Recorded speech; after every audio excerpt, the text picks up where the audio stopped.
So Michael Porter Jr. has been amazing lately, and it's becoming pretty clear as to why he was potentially going to be the number one pick before he had those back problems. In his last 15 games, he's averaging 21 points on 59% shooting, 53% from three. He's fitting into the Nuggets offense so beautifully. It's kind of wild. 70% of his baskets this year have been assisted, or 70% of his two-pointers have been assisted.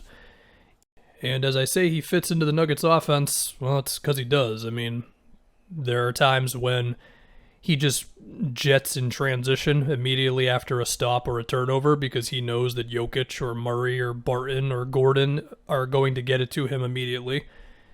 He has a good amount of curl plays where he just gets a down screen, comes off of it, and he either creates enough separation to get the shot off, or he doesn't, but he's so tall that he just makes the shot anyway.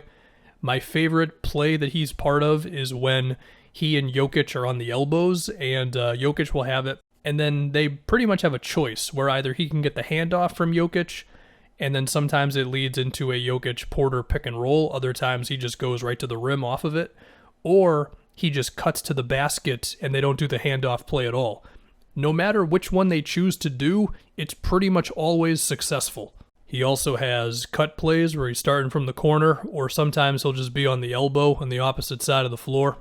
And whether it's some action with Jokic or Jokic just simply standing there and somebody sets an off-ball screen for Gordon to cut, everything is working for MPJ right now. I mean, there was a play, I don't remember against who, I think it was the Pistons, where there was a Barton-Jokic screen, and because Jokic is just so threatening, it forced both defenders on the other side of the court to have to collapse a bit, and then MPJ just cut to the rim off of that. He's also kind of a menace on the offensive glass. In the last 15 games, he's averaging 3 offensive rebounds a game. Some of that is off of his own misses, some of that he just comes in out of nowhere. He also does a good job of standing in the dunker spot, or I guess you could call this a cut, but putting himself in the right place for dump-off passes and that sort of thing. MPJ is already Richard Hamilton-esque at working off the ball. But he does still have moments on the ball. There have been times where he just shoots a contested three.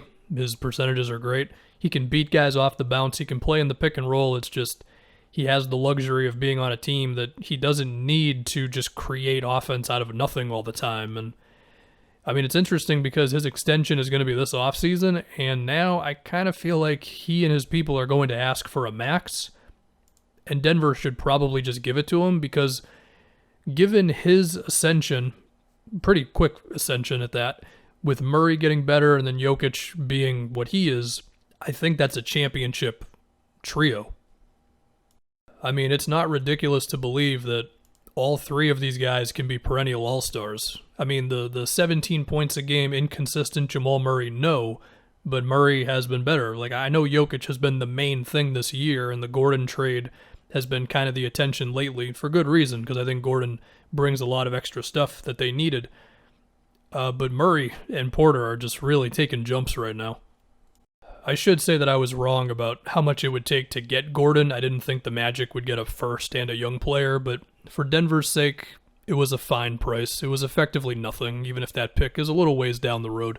Now, to talk about the defense, which of course was part of the reason they got Gordon, to focus on MPJ first, I think we're really going to see in the playoffs. I mean, his size makes up for some of his problems on defense, where sometimes he still kind of doesn't read the game the best, but he also makes plays, whether it's block shots or reaching in for steals, and I feel like he's showing good signs defensively, even if teams, especially in the playoffs again, may be able to force him to be oh, what rotation do I make right now and all that. But I feel like he's going in the right direction there. And I feel like Denver's at this point now defensively where, especially after they have Gordon, they're just so big. It's Jamal Murray 6'3", 6'4". He's got a 6'6" wingspan, I believe.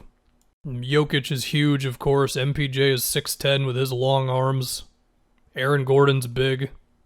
And he's got a huge wingspan, of course. So even if there's still some questions about them defensively, it's they're huge, and that helps. Now, to think about them for the playoffs, I'll be honest, I feel like right now I would pick them over anyone but a healthy Lakers team. That's not to say that I feel super confident in that, because these teams are all really good in the West. I just feel like this Nuggets team is operating at a level where it's like, I don't know how you're supposed to guard them. And I'm saying this about teams with very good defenses. Phoenix was awesome on defense right from the jump. The Jazz are good. The Clippers, their defense hasn't been as good as last year, but the personnel is mostly still there. Beverly has missed time, of course. But, with Phoenix, I still fear DeAndre, and he's gotten better on defense, there's no doubt. He has. But you've got to ask your center to do so much between not getting beasted on by Jokic and dealing with all those dudes on that team cutting around and setting all their screens, and you've just got to be able to make split-second reads. And even then, you have to still act out the read, but not be too out of position for somebody else to roll to the basket on you. This isn't even really an Ayton thing. This is more of like there's very few players in the NBA who are equipped to do that type of thing, Like Bam, Giannis at center, Anthony Davis at center, and even then, it'll depend on how AD's feeling with that Achilles, so that'll be tough for them. Everything I just said can go for Gobert as well. Now, Rudy has done a better job of playing on the perimeter. Okay, it's not like he's just getting torched instantly when he switches nowadays. But still, the Nuggets are just a different thing. Also, we've seen Gobert try to defend Jokic in the post. It doesn't go that well. And it's because, you're a great rim protector, help defender. It's a lot different when Jokic is just pushing up on you.